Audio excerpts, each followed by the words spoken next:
బర్నీ గారి యొక్క strategy live చూసిన వాళ్ళకి తెలుస్తుంది. సో, సుమన్ శెట్టి గారితో ముందుగానే మాట్లాడుతూ ఆహ్, మనకి ఈ స్కోర్ గాని రిమూవ్ చేసిన తర్వాత మన స్కోర్ పాయింట్స్ ఆహ్, సంజన గారికిస్తే ఆమె గెలిచి ఒకవేళ ఇమ్యూనిటీ వస్తే మన ఇద్దరంలో ఎవరో ఒకళ్ళు ఎలిమినేట్ అవ్వాల్సొస్తుంది. సో, కాబట్టి తనూజ గారికే ఇద్దాము అని ఆల్రెడీ మాట్లాడుకున్నారు. సో, కానీ కరెక్ట్‌గా ఎళ్లి కళ్యాణ్ గారు మనకి తనూజ గారిని అడగమంటే తనూజ గారు సెల్ఫ్ రిక్వెస్ట్ పెడితే నేను అడగనని చెప్పేసారు. బట్ కళ్యాణ్ గారెళ్లి అడిగారు. అడిగితే కొంచెం బయటపడ్డారు. నాకు కూడా ఇబ్బందే అని. అది కళ్యాణ్ గారికి తెలుసు.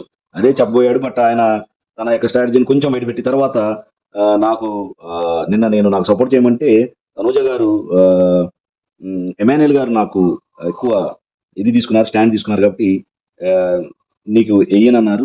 నేను ఎప్పుడు స్టాండ్ తీసుకోలేదా? చాలా హర్ట్ అయ్యాను నేను. బట్ అయినా సరే తనూజ గారికే ఇస్తాను అని తన యొక్క ఎమోషనల్ అంటే కంటెంట్‌ని ఆడియన్స్‌కి రీచ్ అయ్యేటట్టు ట్రై చేశారు. అంటే తనుజ గారు నాకు సపోర్ట్ చేయకపోయినా, నేను తనకు సపోర్ట్ చేస్తున్నాను అనే కంటెంట్ ఆడియన్స్‌కి రీచ్ అవ్వాలనేది బర్నీ గారి యొక్క స్ట్రాటజీ.